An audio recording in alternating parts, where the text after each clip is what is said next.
everyone, so I am back with the 7th video of the video series on class 10th science life processes, and in this video we are going to learn about the human circulatory system. We already learned that humans have a 4-chambered heart. Now you must be wondering, how does a 4-chambered heart function? Is it a good thing to have a 4-chambered heart? Well, actually, so we will actually look at all those details of how a 4-chambered heart functions, what are its advantages, and overall, how does the human circulatory system works. Let's get started.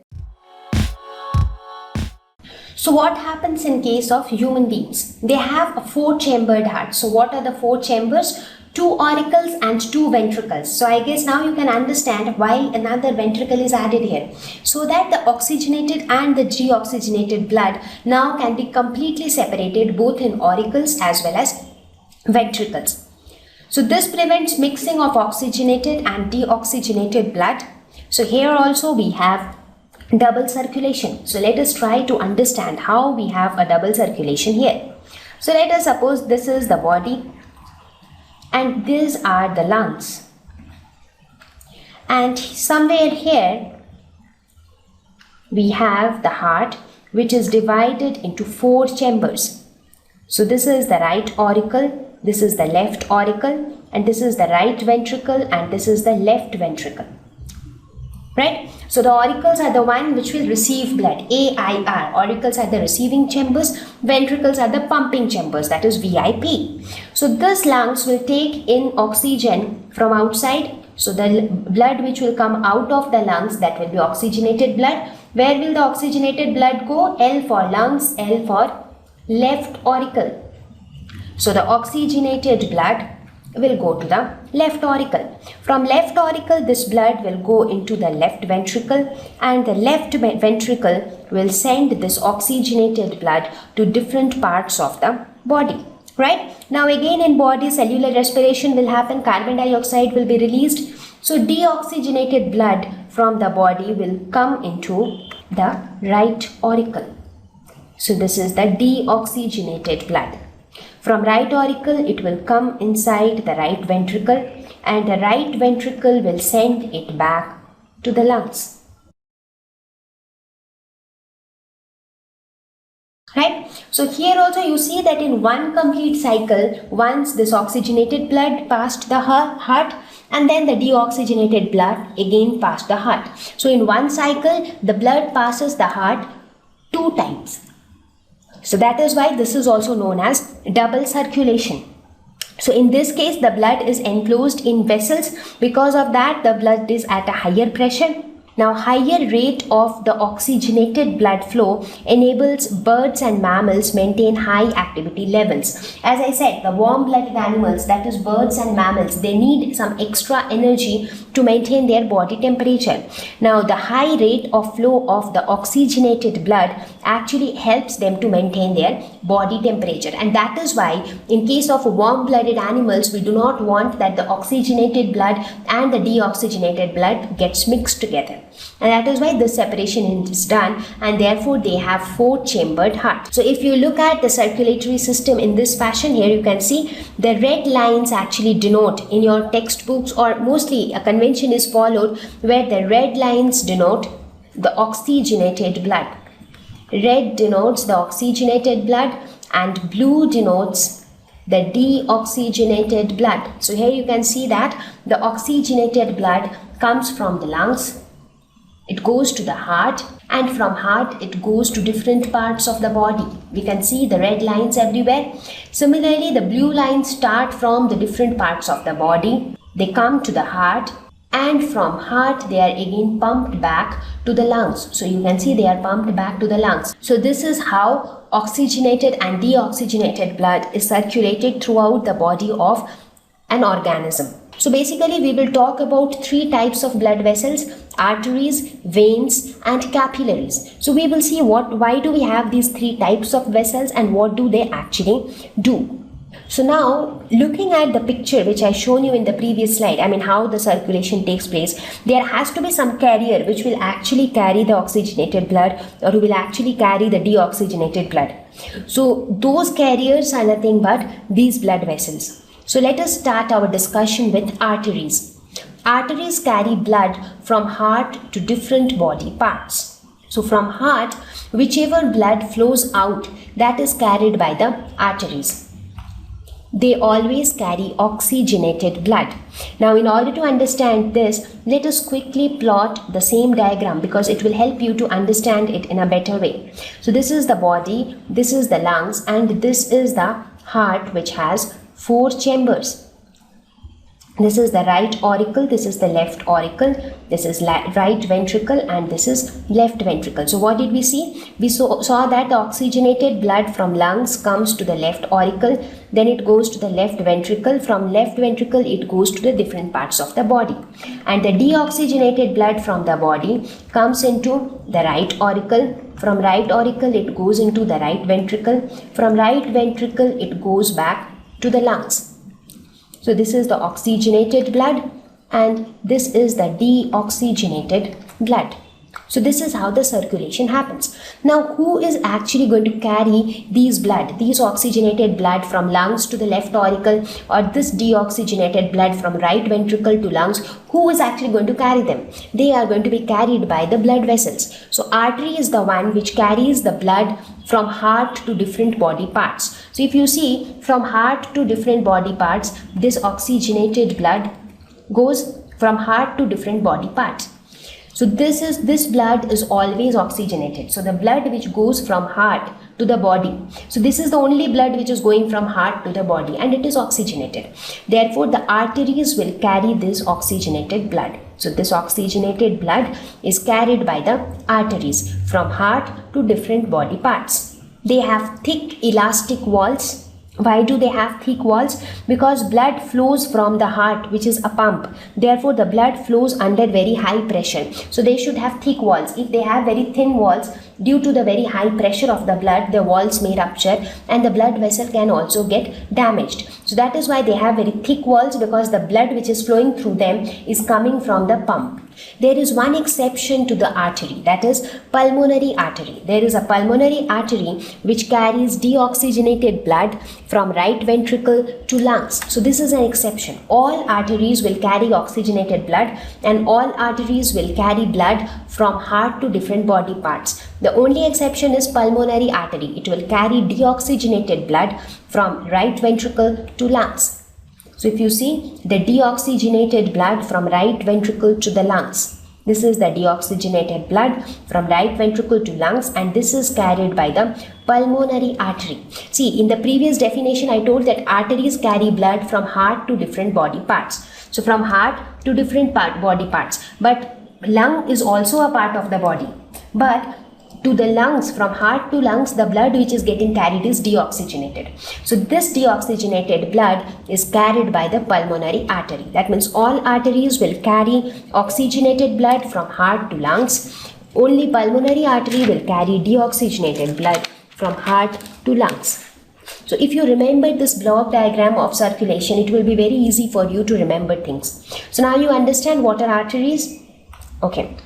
Let us now talk about veins. What are veins?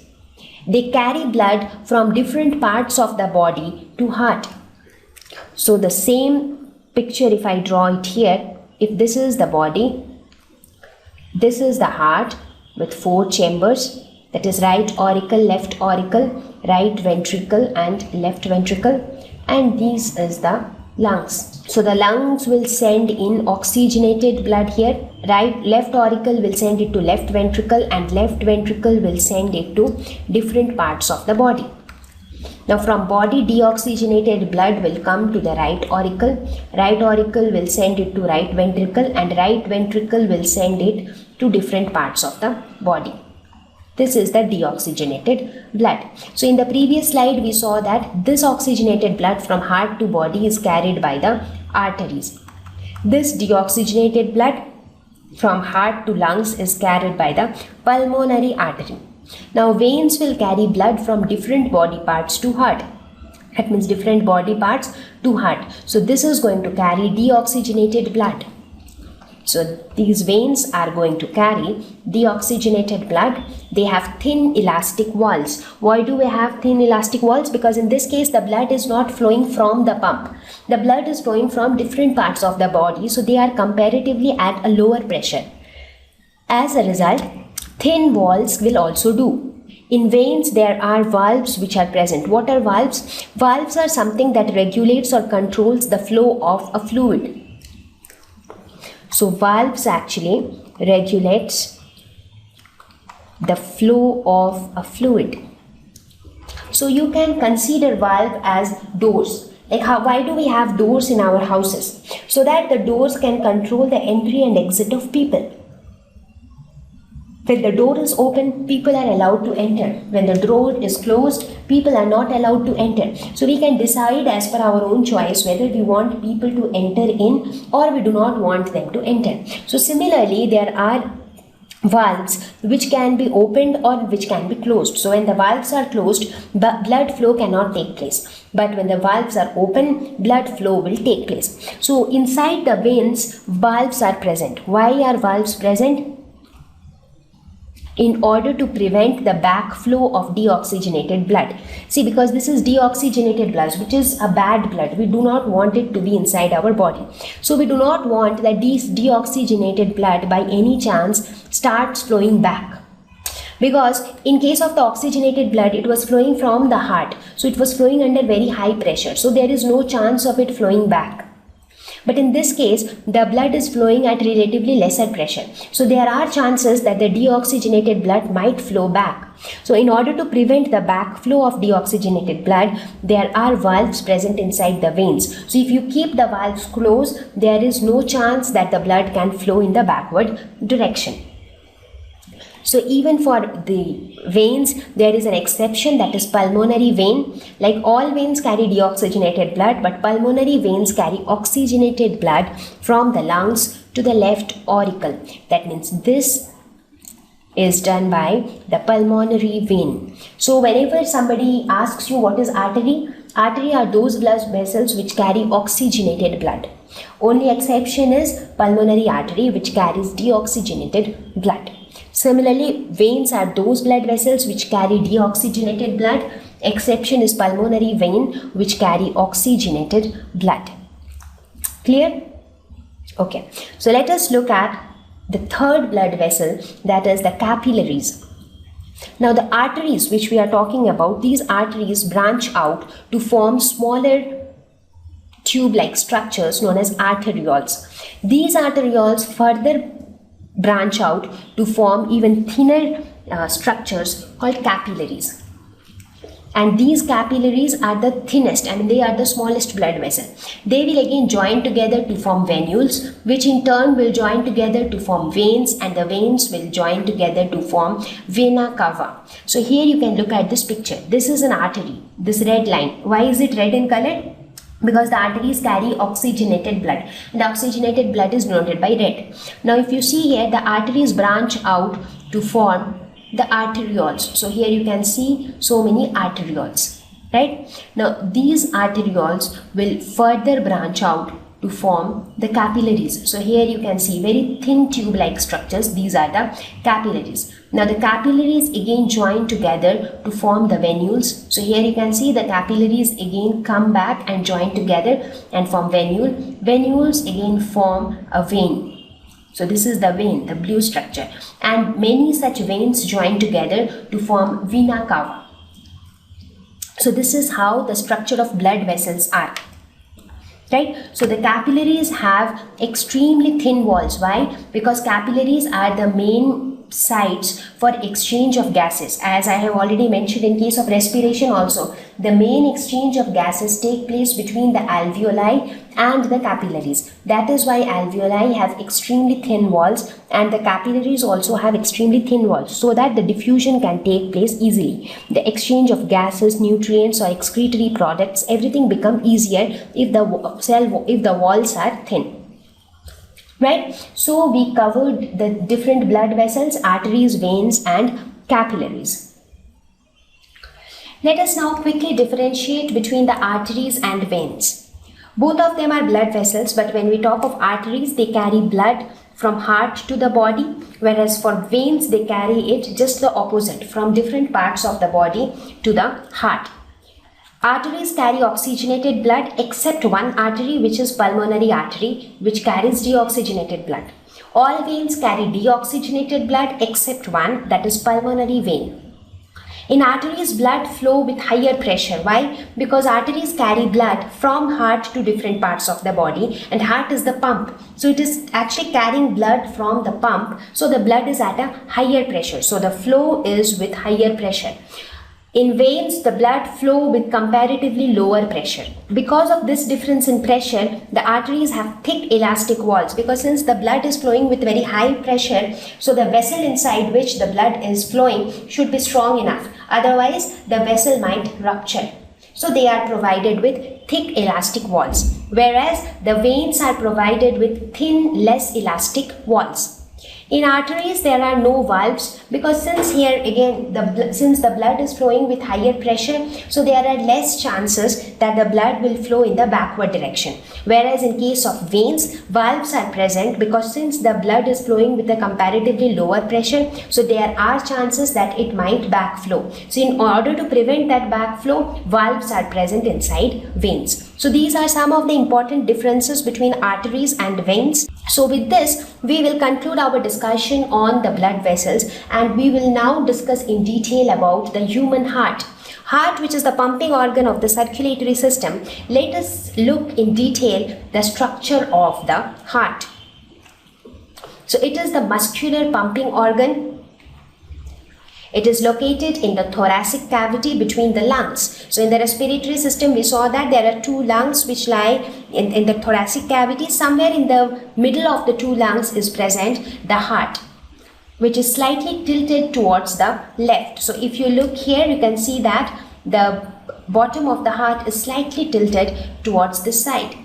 The size of the heart is approximately the size of a human fist. So if you make a punch with your hand, you can just get an idea about the size of the human heart. Weight of the heart is around 300 grams. You can get an idea about how much 300 grams is. The heart beats around 100,000 times a day, which is too much, right? Now we have got another important word here. The heart beats. Why does the heart beat? We all know that the heart beats. But what is the reason that the heart beats? Because so far we saw that, okay, the blood flows through the heart regulates or controls the flow of blood from lungs to the different parts of the body. But what makes the heart beat? So let us try to understand the cause behind the beating of the heart. So before that, we need to have a clear understanding regarding the structure of the heart. What all does the heart consist of? Let us try to understand the structure of the human heart. As I mentioned before also, it consists of 4 chambers, that is 2 auricles and 2 ventricles. The auricles are the receiving chambers. The memorative being AIR, auricle is receiving, and the ventricles are the pumping chambers, that is VIP, ventricle is pumping. Right, so here in this picture you can see the structure of the heart. This is the right auricle. Sometimes the auricles are also known as atrium. So atrium is another term for auricle. So this is the right auricle, this is the left auricle, this is the right ventricle, and this is the left ventricle.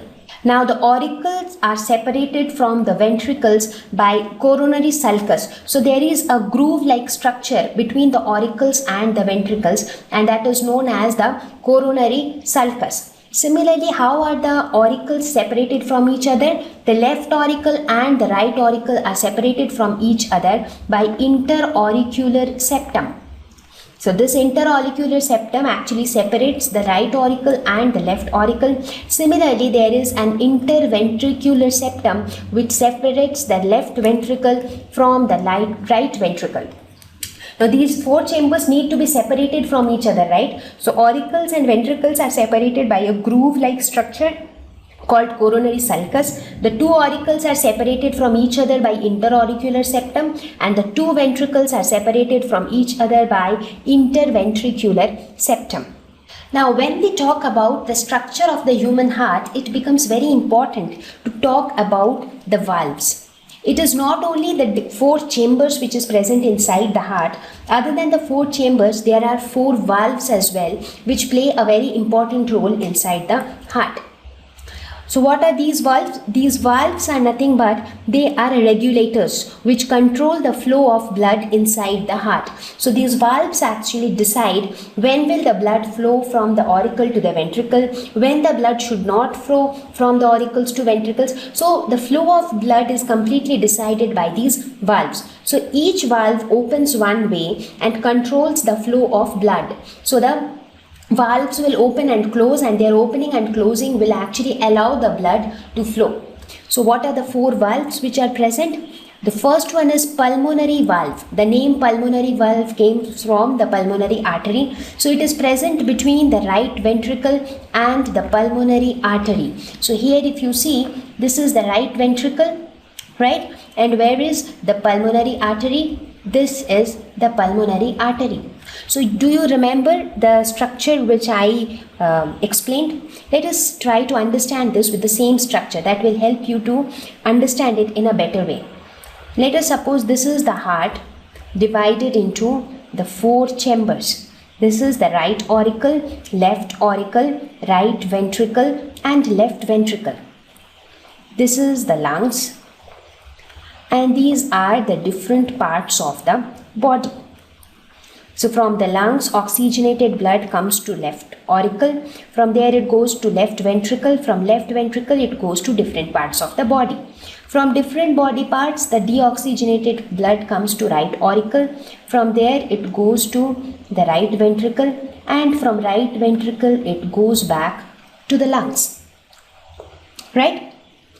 So now from right, this pulmonary valve is present between the right ventricle and the pulmonary artery. So you see here, from right ventricle to the lungs, this is deoxygenated blood, and this deoxygenated blood is carried by the pulmonary artery. So somewhere here we have the pulmonary artery. So the right ventricle should be connected to the pulmonary artery. So now if you look at this picture, this is the right ventricle and this is the pulmonary artery, the purple colored structure.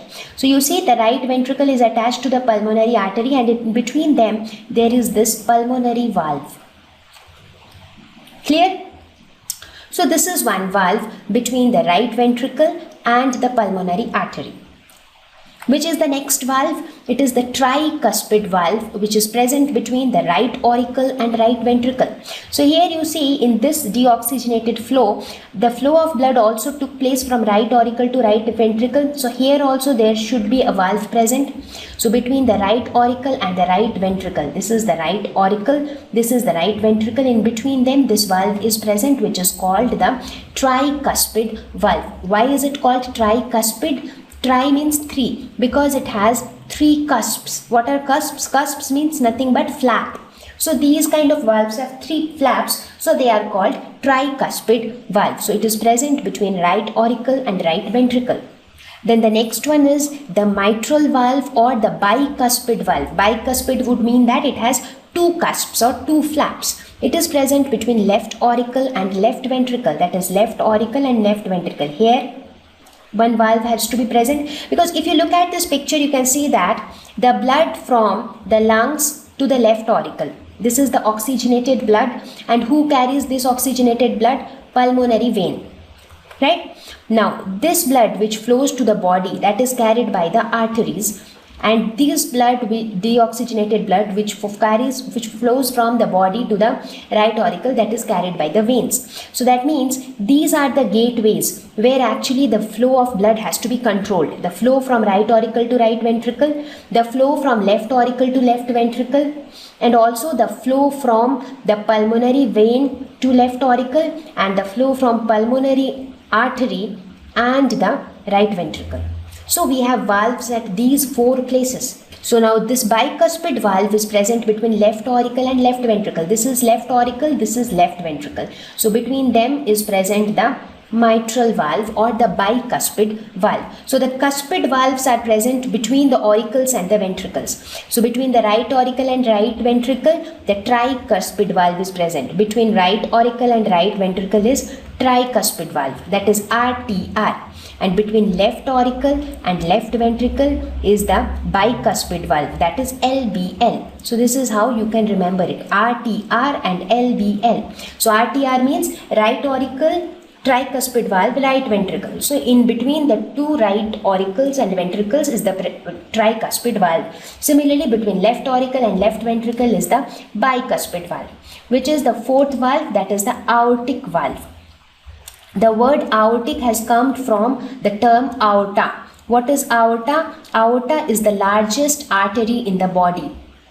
Aorta is the largest artery of the body. So between the aorta and the left ventricle is present the aortic valve. That means this left ventricle and the aorta.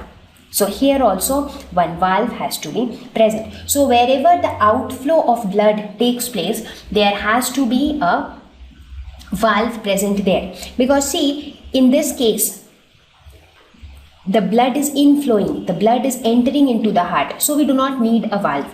Again, in this case, into the left auricle, the blood is inflowing into the heart, so we do not need a valve. But in this case, if you see from right auricle, it is going out into the right ventricle, so we need a valve. Again, from left auricle to left ventricle, it is going out, so we need a valve. From right ventricle, it is going out to the lungs, so we need a valve.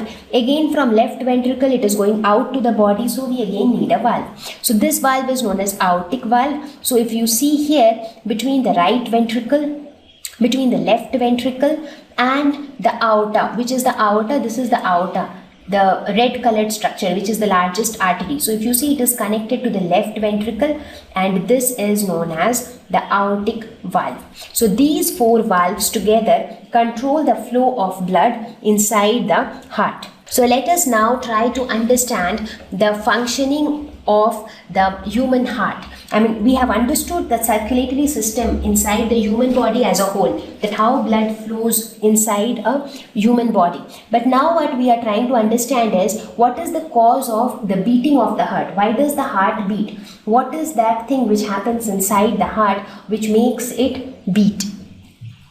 Now, as I said, the heart consists of the auricles and the ventricles, the right and left auricle and the right and left ventricle. So here what happens, the auricles and the ventricles, they have muscular walls, because of which those muscles can contract and relax. Now this contraction and relaxation of the auricles and ventricles actually lead to the beating of the heart.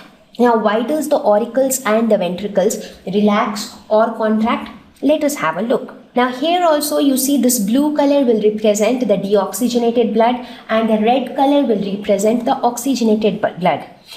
Let us try to understand the process stepwise. The first step is the auricles receive blood. As I said, auricles are the receiving chamber, so they will always receive blood.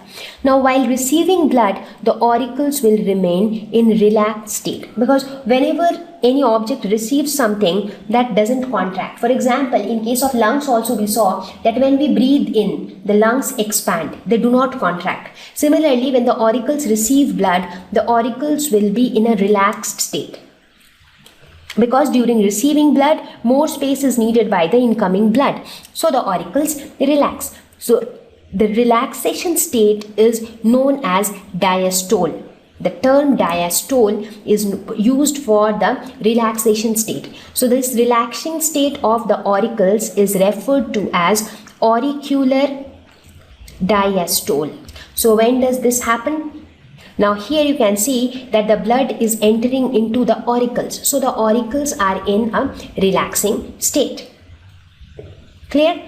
Now the auricles, that is the left auricle and the right auricle, contract. Now once the auricles have received blood, so initially the auricles were relaxing. Now both the auricles have received blood. The left auricle received the oxygenated blood from lungs and the right auricles received the deoxygenated blood from different body parts. Now both the auricles have received blood. Now once they have received blood, the auricles contract and the bicuspid and tricuspid valve opens. So where do we have the bicuspid and tricuspid? Let us suppose this is the right auricle, this is the left auricle, this is the right ventricle, and this is the left ventricle. So between right auricle and right ventricle, we have the tricuspid valve. So this is my tricuspid valve. We said RTR. Between right auricle and right ventricle, we have tricuspid valve. Between left auricle and left ventricle, we have the bicuspid valve. So now, once both the auricles are filled with blood, they have received blood. So once they have received blood, what happens? The tricuspid valve and the bicuspid valve, these two valves open. Now what will happen if this valve opens? This blood will start flowing from right auricle to right ventricle, right? And after that, this valve will close. So the blood will remain in the right ventricle. Now similarly, when this valve will also open, what will happen? Blood will flow from the left auricle to the left ventricle, and once the blood flows into the left ventricle, this will get closed. Now when the blood flows out of something, that object will contract, right? Like when the auricles were receiving blood, they were relaxing. Similarly, when the auricles are sending blood, they will contract. So that is why in step 2 what happens? Both the auricles contract, bicuspid and tricuspid valve opens. So what happens to the blood flow? Blood flows from right auricle to right ventricle. Blood also flows from left auricle to left ventricle. So that means this blood flow will happen and this blood flow will also happen. So this is my second step. So that means at the end of the second step, what is happening? All the blood is there in the ventricles. All blood is collected in the left ventricle and the right ventricle.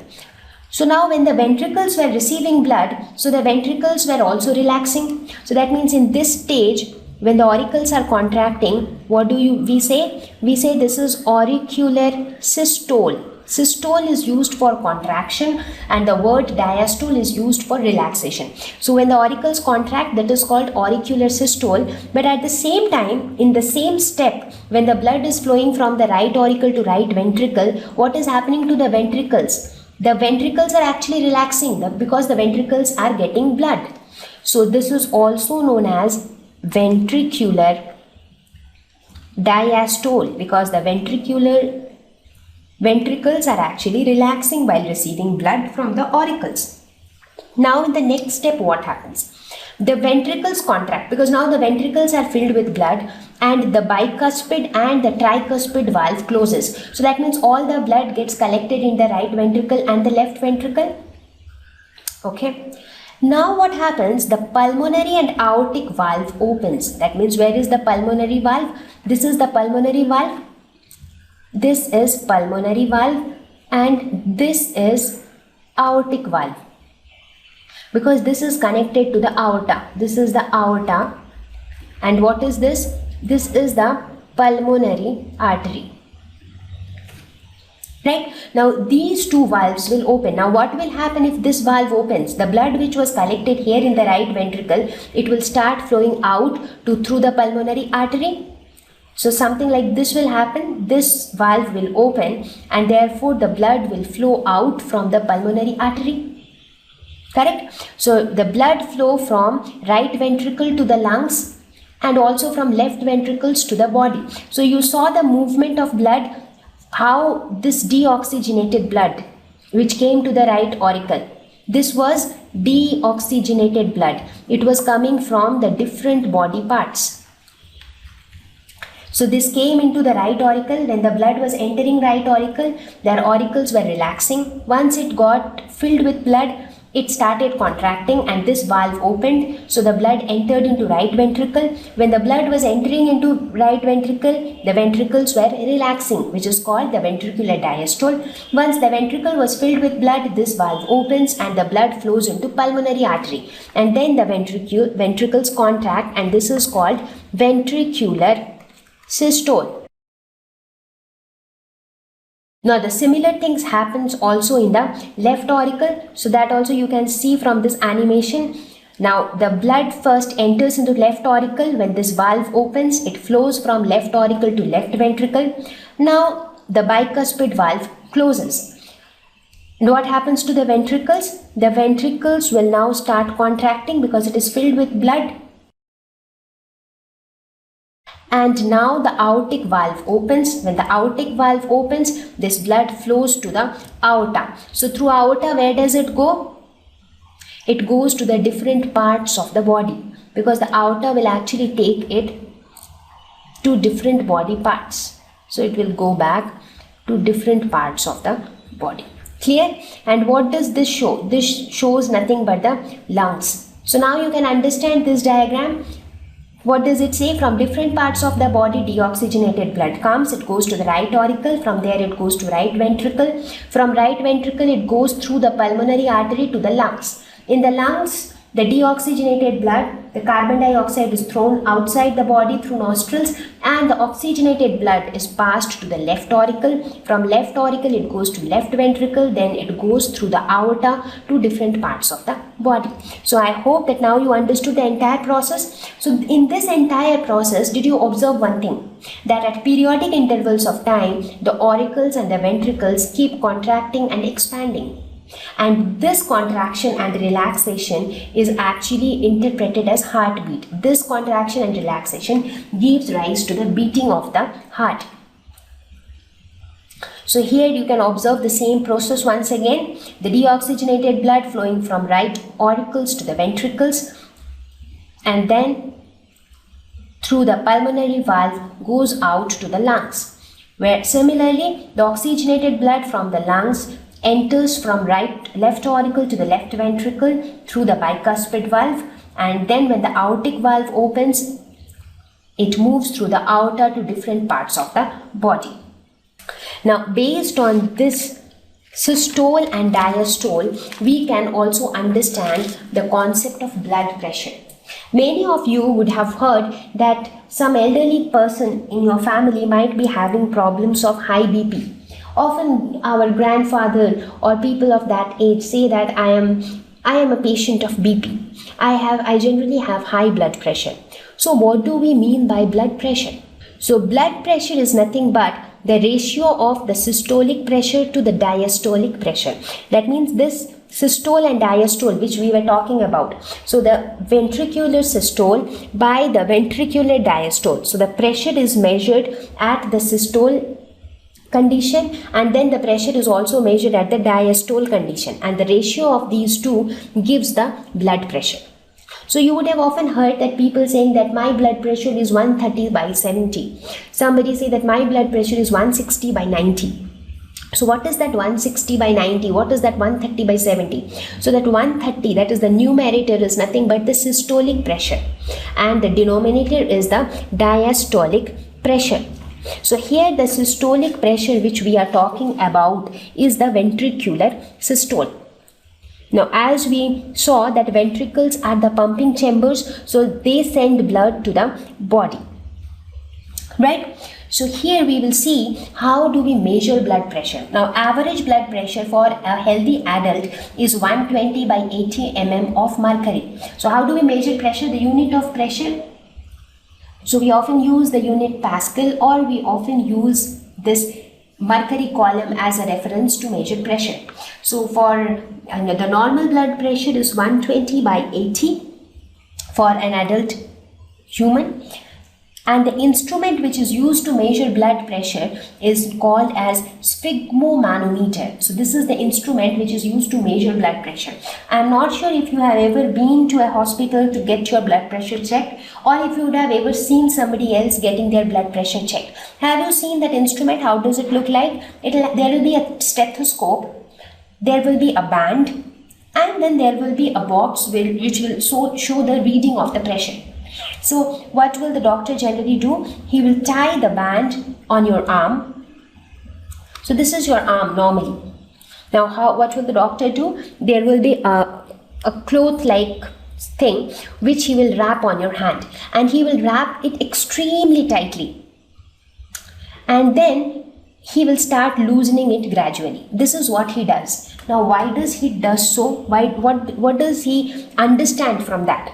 So let us have a look into that. So here this is showing the flow of blood through the arteries, right? Now when this band is pressed extremely tightly on your hand, what happens? it is seen that the pressure of the blood flow increases to a very high extent, and then with the help of the stethoscope which the doctors carry, they will be able to hear the sound of the blood flow, because when it is extremely tight, in that case the blood is almost unable to flow through the artery. So as a result, a very high pressure is created at this point, and because of that high pressure, the sound of the blood flow becomes audible to the doctor. Right? So at this peak pressure, so the blood flow through arteries at this peak pressure is due to the ventricular systole, and the pressure which is shown by that instrument at this point is recorded as the systolic pressure. So doctors say that the systolic pressure is 120 mm of mercury. Right? Now what does the doctor do? Now the doctor will hear the sound. So the sound will be at its peak at this point. So he will hear the sound with the help of this stethoscope. Now what will he do? He will slightly start loosening this band. Now as he starts loosening this band, what is seen? It is seen that the blood starts flowing through the artery, and also the sound which he was able to hear, that sound starts becoming dim. So the sound becomes fader and finally it reaches a point where the sound finally stops. So the point where the sound stops, at that point whatever pressure is displayed by the instrument, that is measured as the diastolic pressure. So this systolic pressure divided by the diastolic pressure gives us the blood pressure. So the word blood pressure, what does it mean? It means the pressure exerted by the blood on the walls of the blood vessels. So that is known as blood pressure. It is the literal meaning of the term. Pressure exerted by blood on the walls of the blood vessels. And this is how we measure blood pressure. So if you want to see it experimentally, you can just go to a doctor and get your blood pressure checked. So you can understand how it actually happens. They will wrap a cloth on your arm and then they'll make it extremely tight. So when they make it extremely tight and hear the sound of your heart with the stethoscope, they can hear the beating of the heart. So when the sound is at its peak, that is the time when the pressure is at its peak, and it happens due to the ventricular systole. What is ventricular systole? What happens when the ventricular systole is there? That means the ventricles contract. So that means the blood is flowing out of the ventricle. Right? Now as you start relaxing, what happens? The sound fades away and gradually it reaches a point where there is no sound at all. At that point we again note the pressure, and that pressure is the diastolic pressure. So this is how the blood pressure is measured. Let us now talk about the circulatory mediums. So we have spoken about the blood vessels, we have spoken about the pumping organ, that is heart. So what is left? We are yet left to talk about the circulating medium, that is blood and lymph. So let us start our discussion with blood. What is blood? It is the circulatory medium. That means it is the fluid which actually carries the substances from one place to another. Blood is a fluid connective tissue. Blood is actually 78% of water and only 22% of solids. So it has so much of water in it. It connects different systems of the body by transporting gases, digested food, hormones and waste materials to different body parts. So in this picture you can see that how blood is able to connect between even between the distant parts of the body. Now this blood has many components. There are different types of components present inside the blood. So let us quickly discuss about the different components of blood. The first component is the plasma, or sometimes also known as the blood plasma. What is this? This is the extracellular matrix. That means the fluid-like thing which fills the blood is known as the blood plasma. It is fluid matrix on which the blood cells are embedded. So blood is nothing but a tissue. So any tissue is made up of cells. So blood is also made up of blood cells. So the blood actually consists of a fluid-like structure on which the blood cells are embedded. So this fluid-like structure is called blood plasma, and on this blood plasma are the blood cells embedded. So what are the cells embedded in this matrix? That means what are the blood cells which we are talking about? We have RBC, also known as red blood cells.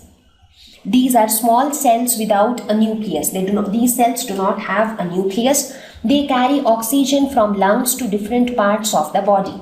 So that is the main function of RBC. RBC also contains the respiratory pigment called hemoglobin, which has affinity for oxygen, and that is also a reason this hemoglobin plays a very important role. Hemoglobin is the pigment because of which the color of the RBCs is red, and that is why the blood is red in color. So hemoglobin is the pigment which gives red color to the blood. Hemoglobin also has a special affinity for oxygen. Affinity means special attraction or special love for oxygen. So hemoglobin will always try to attract oxygen. So even if the oxygen is dissolved in water, hemoglobin will try to extract that oxygen out of it. So because of the presence of hemoglobin, red blood cells will extract oxygen and it will transport it from lungs to different parts of the body.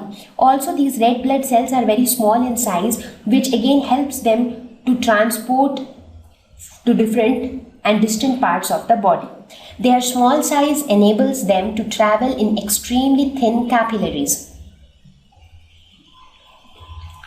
Let us look at the next component, that is WBC or white blood cells. The name itself says that they are no more white in color. They are nucleated cells. They have nucleus. They help fight infection and builds the immune system. As I told before also, these white blood cells, they are the soldiers of our body. So whenever there is some kind of infection inside our body, they try to fight with that infection, and if the immune system is strong enough, they many a times they win over. And when the WBCs win, we do not fall ill. So it is a kind of internal protection for our body. So that is the main function of the WBCs. They live for 3 to 4 days in human body. So they live for only 3 to 4 days and after that they die, but they again generate. So they get generated very quickly and their lifespan is also very short.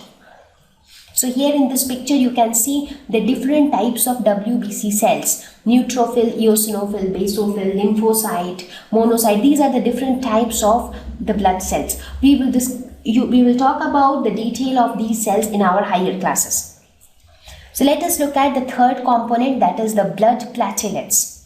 What are platelets? They are smaller in size. They help in blood clotting. So platelets play a very important role actually in the survival of living beings. Have you ever thought what happens when we get injured? When you hurt yourself by a knife or any sharp object, what happens? You start bleeding. Now, does it happen that the blood keeps on flowing for an indefinite period of time? That doesn't happen. Blood starts flowing and after some time it stops. Why does it stop? And what would happen if it doesn't stop? If the blood doesn't stop flowing, gradually all the blood present inside our body will get flown outside and this excessive bleeding will cause death of that person. So this way we get injured every now and then. So just imagine how people would have been able to survive if the bleeding would have not stopped. So blood platelets play a very important role in controlling this excessive bleeding. So what does it do?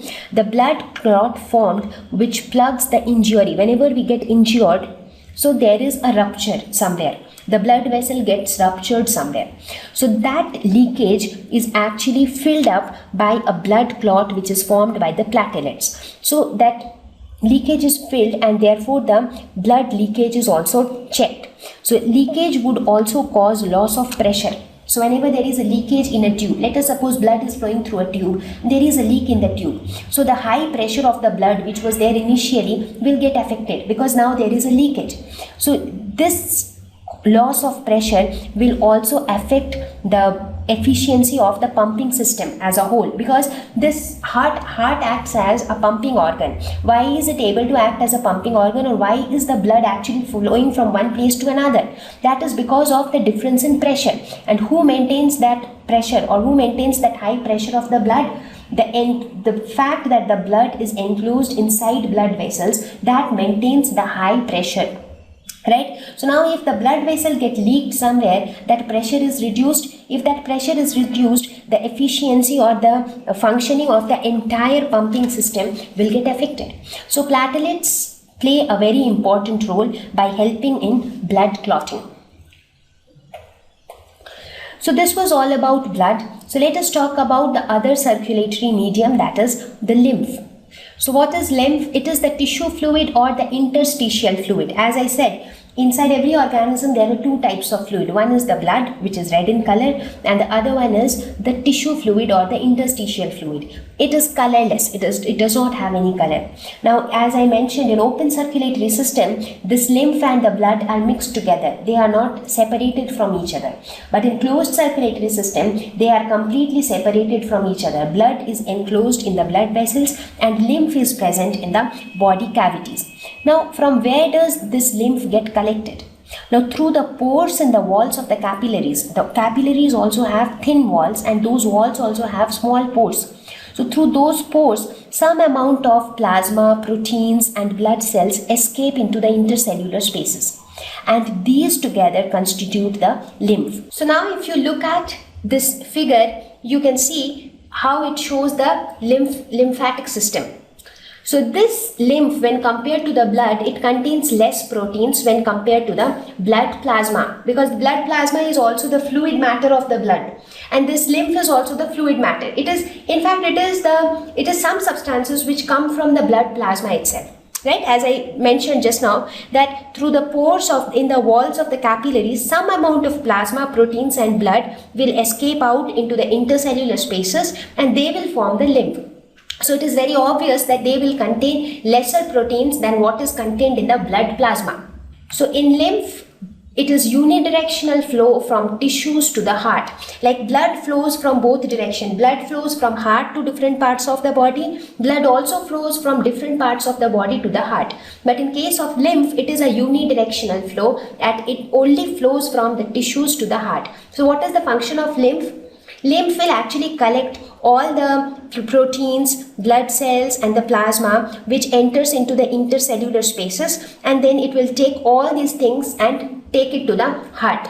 So it helps in the transport of absorbed fat from intestine to the blood. So as the fat digestion which takes place in the intestine, it will take it to the blood. The excess fluid from the extracellular space back to the blood.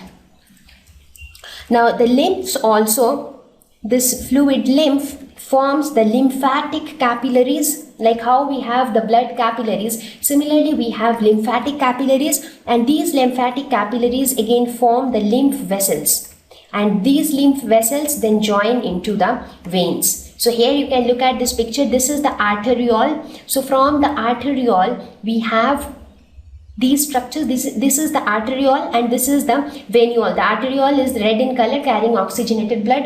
Venule is blue in color, carrying the deoxygenated blood.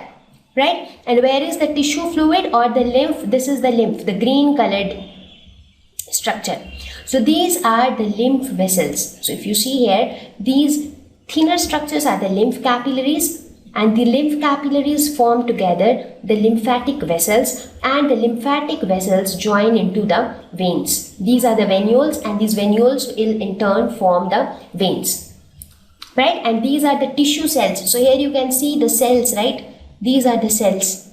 And the spaces between the tissue cells is known as the tissue spaces. So in this tissue spaces flows the lymph. Clear?